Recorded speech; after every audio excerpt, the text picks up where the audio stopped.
Congo, ekolo na biso tobongisa yango.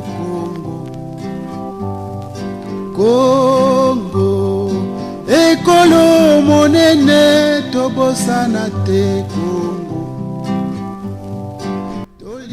Mesdames et messieurs, mes chers compatriotes, la constitution d'une nation, qui est une loi fondamentale de toutes les nations au monde, qui représente comme pour nous une Bible par laquelle nous devons tous se conformer, et une référence de vie. La nôtre qui a été votée le 25 octobre 2015 et mise en service le 6 novembre 2015 nous a permis d'évoluer vu que la vie est évolutive.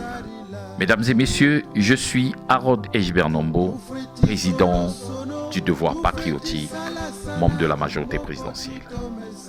Je vous parlerai du devoir patriotique dans son sens lent, mais maintenant je voudrais vous expliquer l'importance du devoir patriotique. Le devoir patriotique a pour rôle le réveil, l'éveil et l'expansion patriotique. Le réveil, c'est pour ceux-là qui somnolent. L'éveil, pour booster ceux-là qui s'endorment. Et l'expansion nous permet d'aller au-delà de nos frontières, que ce soit au niveau de l'étendue nationale, pourquoi pas africaine, dans toute l'Afrique. La question est celle de savoir qui est patriote. Comment devenir un patriote? Mais c'est simple. Être un patriote, c'est très simple. C'est-à-dire faire le travail pour lequel tu as été nommé ou élu. Mais nous devons signifier une chose, c'est que dans la République, nous avons 3 catégories de personnes. Les imposteurs, des opportunistes et des patriotes. Comment devenir un patriote? C'est la question qu'il faut se poser. Comment devenir? Suis-je patriote? C'est la question qu'il faut se poser de nos jours. Suis-je vraiment patriote? Est-ce que je fais pour ma nation à tous les niveaux? Un imposteur, nous connaissons. Un imposteur, c'est quelqu'un qui va vous faire comprendre qu'il le sait si, il peut vous faire ça, mais en final, il ne le fera pas. Je prends un exemple. D'ici l'année prochaine, nous allons nous retrouver dans une réalité législative. Dans cette réalité législative, vous croiserez pas mal de gens qui viendront vous dire moi, je vais vous construire un pont. D'autres vous diront je vais vous goudronner, je vais vous construire un pont. Voilà. Il y a ceux qui viendront vous faire croire, des vendeurs d'illusions. Donc, en un mot, c'est un vendeur d'illusions. Celui-ci, un vendeur d'illusions. C'est pas un patriote, un vendeur d'illusions. Le second, un opportuniste. Un opportuniste, c'est quelqu'un qui prend tout ce qui appartient à tout le monde pour son intérêt égoïste. C'est-à-dire, ce qui appartient à l'État. Aujourd'hui, je prends le cas, vous êtes nommé à un poste d'État. Vous prenez tous les avantages qui devaient être destinés au peuple. Vous transférez ça dans votre compte. Vous êtes un opportuniste. Le dernier, celui-ci, un patriote. La question que nous devons nous poser, qu'est-ce qu'un patriote? 99%, je dis bien 99% des Congolais vivant au Congo ont eu la chance. Ils sont passés par l'État. Quand j'ai dit la chance, l'État a tout donné. La scolarité, à l'époque, jusqu'en dans les années 90, avant la conférence nationale, on n'avait que des écoles de l'État. Donc ces gens ont été formés par l'État. Ils ont eu des bourses d'État. Mais comment devenir patriote?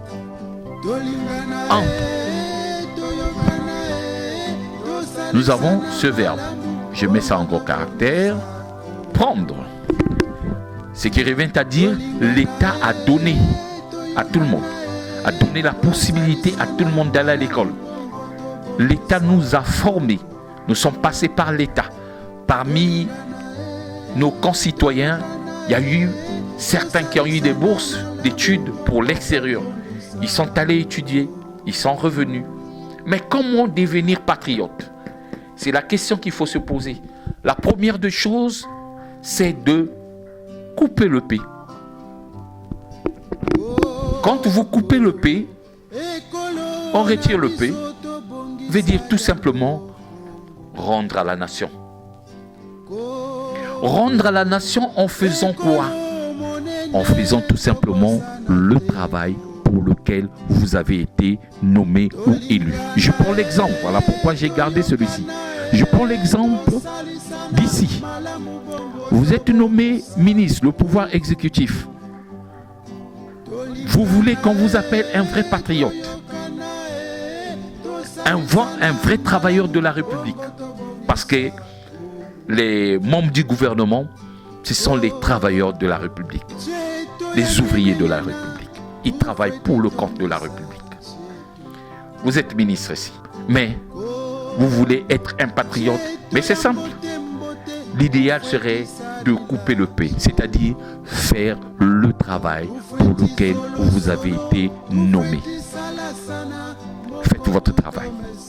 Mais si vous faites le travail partisan, le travail clanique, ou encore que sais-je, c'est pas du patriotisme.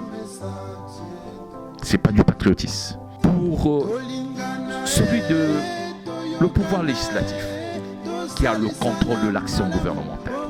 Aujourd'hui, vous êtes député, élu du peuple. Pourquoi pas? On vous demande de faire le travail pour lequel vous avez été élu. C'est le contrôle de l'action gouvernementale. Si vous le faites, vous êtes un patriote, c'est-à-dire vous coupez le paix. Vous rendez à la nation tout simplement. À la nation. Alors, le troisième pouvoir, le pouvoir judiciaire, comme je disais, le socle même d'une nation. Nous avons le pouvoir judiciaire, le socle d'une nation, la colonne vertébrale d'une nation. Le pouvoir judiciaire. Permettez-moi, j'aime tellement ce pouvoir, je vais vous démontrer quelque chose. La justice. La justice. Le pouvoir judiciaire. Mais quand nous définissons la justice, nous définissons la justice selon le patriotisme. Nous avons ici des hommes justes. Quand on dit un homme juste, doté d'une probité morale. Un homme doté d'une probité morale. Un homme juste. Unique. Ils sont uniques. Quand je dis unique, unique en leur genre, unique en leur façon de faire. Ils sont spéciaux. Donc c'est des hommes tellement spéciaux, uniques en leur genre. Et quand on descend, nous avons sincère ou encore sévère. Ils sont sincères, mais sévères. S'il s'agit de frapper, ils frapperont parce que la réalité l'exige. Le T, nous avons transparent. Ils sont transparents dans leur démarche. Transparents. Et en ce qui concerne le I, ils sont incorruptibles. Incorruptibles. Impartial. Impartial. Incorruptible. Impartial. Ils n'ont pas de parti pris. Impartial. Et ici, nous avons la compétence. Ils sont compétents. Et en fait, exemplaires. Voilà des personnes que nous voulons. Raison pour laquelle ils ont pour symbole la balance. Excusez-moi du terme, je mets dessus. Nous avons la balance. Voilà, raison pour laquelle ce pouvoir se comporte. Pour signe la balance, ce pouvoir. Mais comment devenir patriote? C'est simplement couper le paix. Quand vous coupez le paix, vous devenez patriote, c'est-à-dire vous rendez à la nation ce que la nation vous a donné, simplement. Quand vous rendez à la nation ce qu'elle vous a donné, vous êtes un patriote. Mais si vous gardez le paix, dites à quelqu'un, mes chers compatriotes, vous arrivez dans une administration, que ce soit à l'hôpital ou quelque part, quelqu'un vous impose une réalité qui ne cadre pas avec votre réalité du pays, qui vous impose une réalité qui sort de l'ordinaire. Dites à ce dernier, mon cher, coupe le paix. Fais le travail pour lequel tu as été nommé ou élu. C'est tout ce que nous attendons, simplement. Ce n'est pas une magie. Tu veux être un bon patriote, oui. Fais le travail pour lequel tu as été nommé. Si tu ne le fais pas, je suis désolé. La réalité te rattrapera. Simplement. Voilà un peu cette logique. Vous ne le faites pas, eh bien, la réalité vous rattrape. Je suis surpris. En 2000, bon, pas surpris, mais c'est une réalité avec le président de la République. Si j'ai bonne mémoire, en 2023,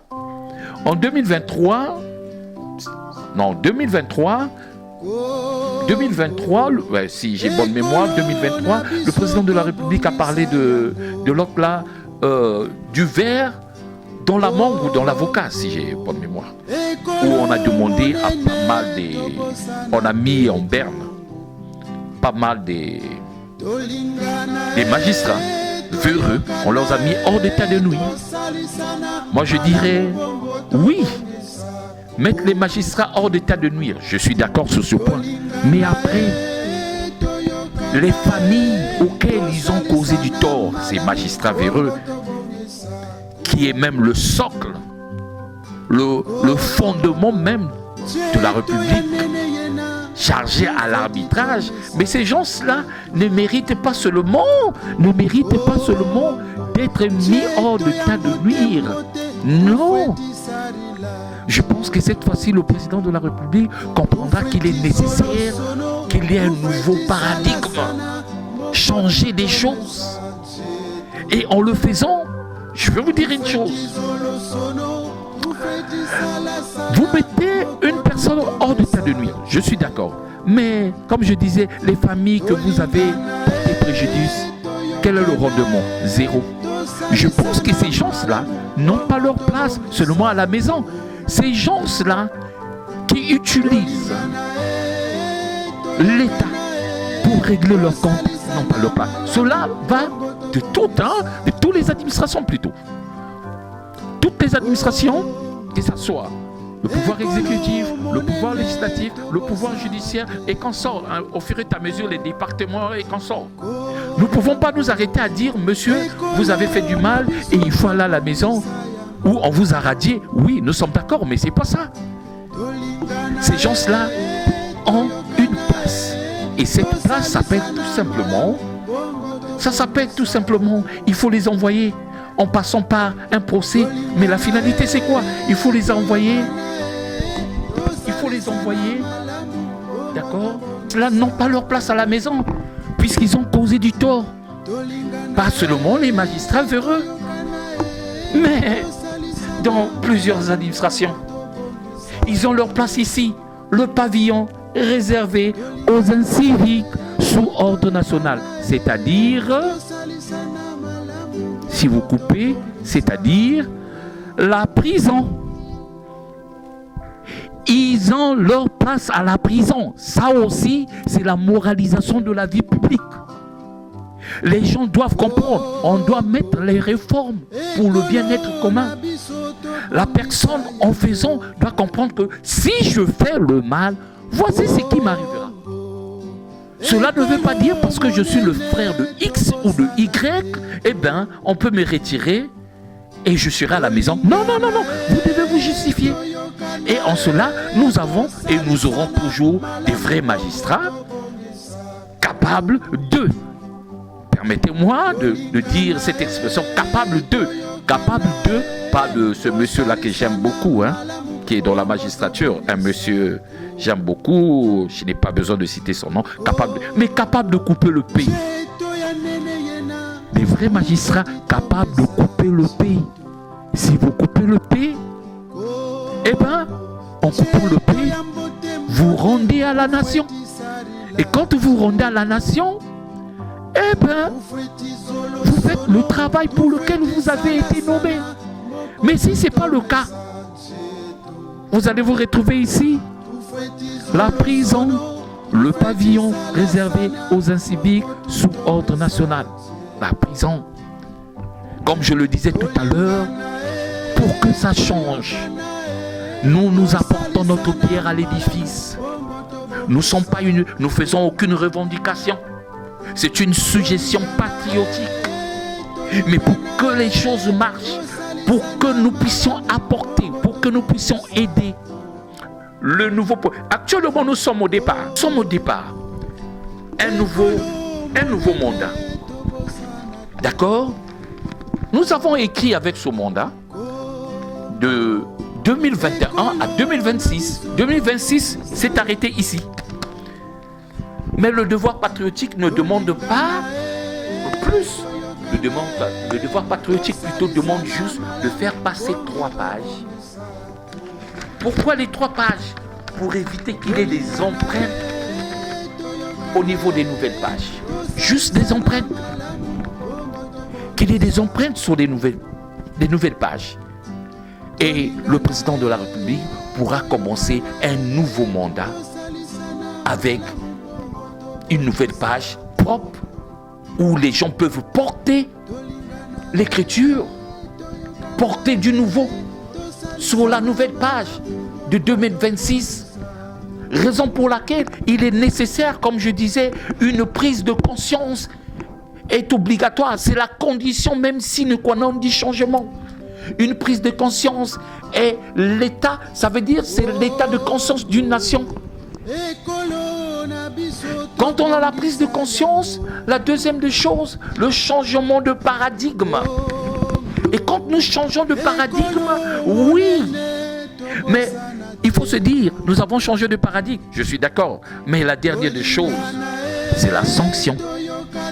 La sanction, les gens doivent comprendre, la sanction doit être la lettre motive même de ce nouveau gouvernement qui arrive. Si on ne sanctionne pas, et les choses ne marcheront pas. Si on ne sanctionne pas, les gens se diraient, ouais, oui, mais j'ai mon parapluie doré parce que je suis deux. Non. Dans la République, il n'y a pas de je suis deux. On a besoin des patriotes. Simplement, couper le paix. Couper le pays pour que ça marche. Et quand on coupe le pays avance. Le pays avance avec tous les enfants du pays. Donc, nous avons le pavillon réservé aux inciviques sous ordre national, donc nous avons la prison. Si ces gens-là pensent qu'il est nécessaire, par rapport à la logique, que l'État m'a tout donné, j'ai pris auprès de l'État, j'ai pris toute ma vie, on m'a tout donné. Pourquoi pas couper le paix et de rendre à la nation, vous devenez ce qu'on appelle un patriote tout simplement. Et si vous êtes un patriote, vous serez l'homme de la situation. Pas l'homme situation, comme j'entends l'homme loi. L'homme de la loi, l'homme de la situation. Vous pouvez faire le travail pour lequel. Comment pouvez-vous concevoir? Je vous cite un exemple. Vous êtes un ministre de la Santé. Mais si vous êtes un ministre de la Santé qui n'a jamais été dans un hôpital de l'État pour une consultation, vous n'êtes pas un patriote. Excusez-moi.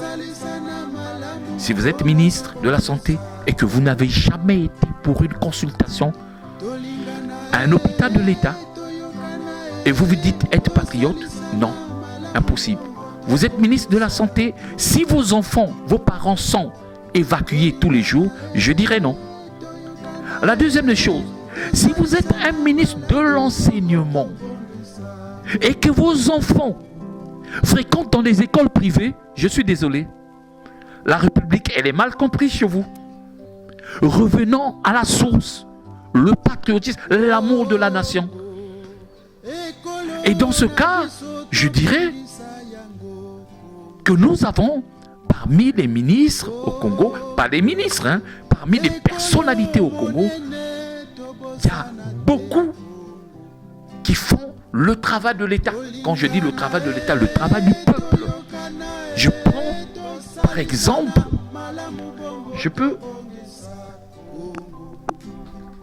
pendant la campagne présidentielle, j'ai eu la chance d'avoir ce sachet de riz.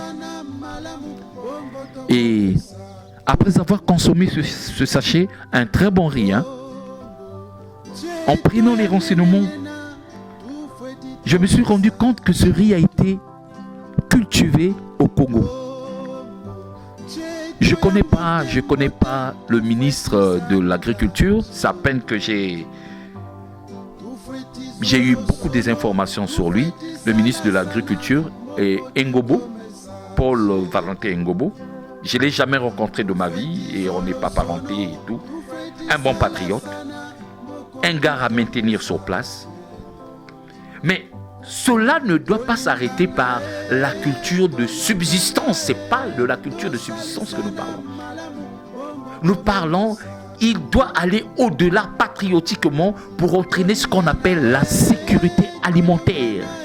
Quand ce paquet sera dans toutes les boutiques, à la portée de tous les Congolais, je vous dirai, monsieur le ministre, bon, coup de chapeau à vous. Mais vous n'êtes pas seul. Là, permettez-moi d'ouvrir une parenthèse parce que vous n'êtes pas seul. Il y a une dame, celle qui est chargée à l'ordre de la femme. C'est quoi déjà le truc de la femme? Madame Ingani. Madame Ingani, avec la loi Mouébara. Chapeau. Vraiment, chapeau. Et là, je parle objectivement. Chapeau. Et je ne m'arrêterai pas là. Je pourrais voir aussi quelques messieurs, comme la route, puisque la route, c'est le projet de société du président de la République. Je verrai le monsieur Jean-Jacques Bouya. C'est vrai que Jean-Jacques Bouya, le ministre, mais le projet, l'homme qui a vaincu le Mayom, le président de la République, puisque nous le savons tous, la modernisation d'une nation, d'un pays passe par la voie. Et il a vaincu le Mayom. Chapeau. La liste n'est pas exhaustive. Je pourrais citer les calibres objectivement, comme un monsieur qu'on appelle Pierre Mabiala pour la réforme foncière. Je ne m'arrêterai pas seulement par citer les ouvriers de la République. Je citerai une dame qui a compris les enjeux à l'hôpital à Cissé, qu'on appelle Madame Plaza. Et quand vous arrivez à l'hôpital à Cissé, cette dame a construit dans les années passées, il y a cela peut-être plus de 5 ans, la morgue passagère. Mais dommage, depuis que cette morgue a été construite jusqu'à aujourd'hui, et pourtant une idée réfléchie, mais cette morgue a été construite jusqu'à aujourd'hui, aucun corps n'a passé par la morgue passagère. La question, il faut poser par nos députés locaux. C'est la question que nous devons nous poser, puisque la morgue passagère, elle est là. Donc ce qui revient à dire, à Pointe-Noire, le coma profond n'existe plus. C'est la question que nous devons nous poser. Je suis contre personne, mais je suis contre la réalité que les gens font. Contre notre mouvement, nous sommes contre personne, mais nous sommes contre cette réalité. C'est aberrant. Comment est-ce possible que la morgue passagère, là où quelqu'un qui devait être dans le coma, on le déposait là-bas pour 5 heures de temps pour confirmer proprement sa mort. Dès que la personne meurt, automatiquement on le balance. Parce que, je vais vous dire une vérité, vous le savez pourquoi? Parce que les députés locaux, qu'on appelle les conseillers municipaux, excusez-moi, il y a le laxisme, vouloir de quelque chose et son contraire. Parce que les députés locaux devaient nous protéger en cela. Mais malheureusement, Pour certains ne savent pas pourquoi ils sont là. Et ils le savent bien. Par contre, il y a d'autres qui sont là pour des intérêts partisans.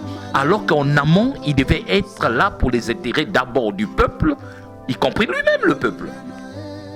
Et en aval, les intérêts partisans. Donc, une dame comme ça, coup de chapeau. Je ne m'arrêterai pas par là. Je vais citer quelques noms, comme un ministre que j'ai connu, un ministre de l'enseignement, aujourd'hui Premier ministre, mais je ne parlerai pas du Premier ministre, je parle de Colline Makosso, étant ministre de l'enseignement, avoir décomplexé la tenue scolaire au Congo. Respect. Objectivement, respect. La liste n'est pas exhaustive. Comme un ministre que je connais, qui a permis que le Congo rentre dans l'OPEP, Jean-Baptiste Sertikaya. Et aujourd'hui, le ministre Jean-Bruno Itoa, qui a permis avec comment est-ce qu'on appelle avec le gaz, respect. Je dirais simplement respect. C'est des gars que nous pouvons encourager. Vous avez mes encouragements. C'est comme je le disais, la liste n'est pas exhaustive, la liste est tellement longue. Comme les ministres, quand j'ai suivi à la télé le ministre Manguesa, il y a la dame comme une dame, la dame Toumi. Elle n'est pas au gouvernement, une dame Toumi. Voilà la dame Toumi pendant le Covid, on a vu ce qu'elle a fait. Hein? Des autorités comme le directeur du port, Guénolé, le jeune, Guénolé ou Guénolé, voilà, Guénolé, à féliciter. Bref, voilà, nous devons continuer dans cette logique. Des gens qui ont compris, qui ont eu une prise de conscience qu'il faut couper le paix pour rendre à la nation. Dites à celui qui ne veut pas couper le paix, dites-lui simplement, monsieur, coupe le paix. Si quelqu'un vous dit, dites, mon frère, coupe le paix. Rends à la nation ce que la nation t'a donné, simplement pour devenir patriote. Si tel n'est pas le cas, je suis désolé. Mais autre temps, nous aurons l'occasion de continuer. Pourquoi pas, si Dieu nous prête longue vie, à la prochaine occasion. Et nous pouvons parler de long et en large. Et surtout en ce qui concerne l'hôpital, c'est suicidaire. Je ne suis pas contre les conseillers locaux. Hein. Je ne suis pas contre. Je suis contre du fait que au Congo, le coma profond n'existe plus.